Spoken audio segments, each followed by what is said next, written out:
Hello, Steve White, Steve Arts 89. Well, the new Ed Gein TV series is getting people interested in Ed Gein. And there's a few documentaries floating around, a few new ones. And I noticed there's been a few done in the last few months that I sort of didn't see. But I stumbled across the old 2007 film about Ed Gein that was, I think it was a bit controversial because it was very sensationalized and very far from the actual story. You'll understand as soon as I mention who starred in this. Kane Hodder starred as Ed Gein. Now, if you know anything about Ed Gein was a little old, white as white man, very short, very small, very soft-spoken, and Kane Hodder is a big, tall, beefy, rough stuntman slash actor. So it was just exploitation trash. It was like, let's just get Kane Hodder, Jason Voorhees to play again, the worst monster. And it's just like, wow. As soon as you see the casting, you're like, oh, this can't be good. But you love Kane because of Jason, so you watch it. Back in the day, I watched it. I was like, if it wasn't a true story about Ed Gein, it'd be okay.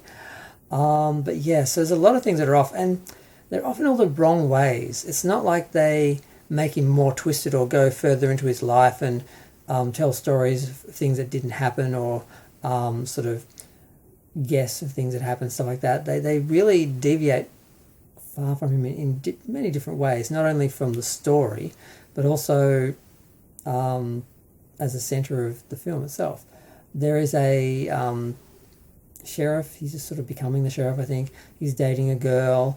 And they spend a lot of time dealing with these people and trying to make them into characters like we care. We're here for Ed Gein, not for these people. These imaginary people. They're not even real people that they're sort of, giving some of the story to. They're just made up. And, of course, at some point, Ed kidnaps the girlfriend and the sheriff has to rescue her, and there's a few scenarios around that, and then there's the sort of end where he's standing with a gun pointing at Ed, threatening to kill him, and the girlfriend is, of course, begging him not to because then he'll be just like him. And it's just a lot of unnecessary basic melodrama and trashy stuff that just... The real story is more interesting. Now, you might make Eddie into more of a Leatherface style character because a lot of people know that Leatherface was inspired by Ed Gein, just like Norman Bates, and who was the guy from Silence of the Lambs? Buffalo Bill. I can always remember Hannibal's name, but not the other guy, because Ed kind of loosely inspired both of them because it's fairly clear he ate parts of the bodies because he was found with parts of the bodies in various cooking utensils like they were about to be, eaten. And she had been freshly killed, so I'm sure the meat was fine, unlike the women he dug up. He probably couldn't get much of a meal out of them without getting sick, so, you don't want that. So, Kane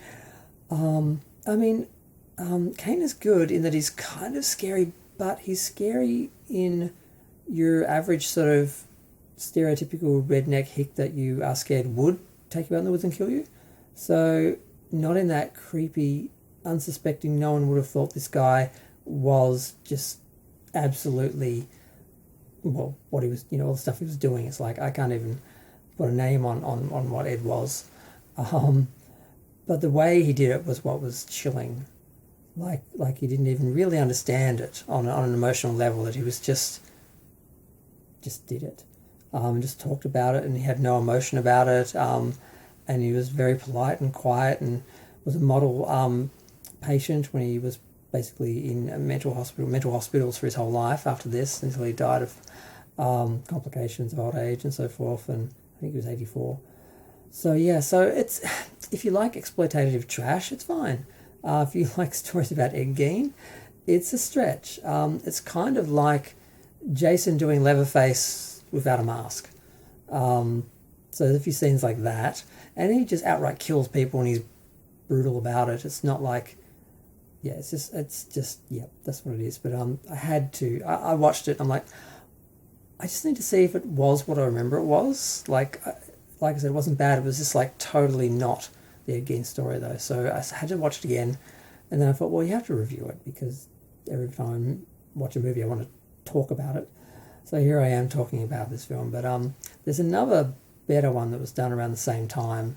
These are both done in the 2000s, and if I can find it, because I know I've got it, I know I have it on DVD somewhere. I might do a review of that as well, because I'm getting a bit of Ed Gein fever at the moment, a little bit of monster fever. Although I'm not going to get Netflix and watch it, which is going to kill me. Which is why I'm watching all these documentaries, and I've got a bunch that I've saved up over the years. I think I'll just watch all them and help me get over the fact I'm not watching the actual series. But I'm going to go. Feel free to share, like, comment, subscribe. Let me know what you think of Ed Gein's story and this version of it.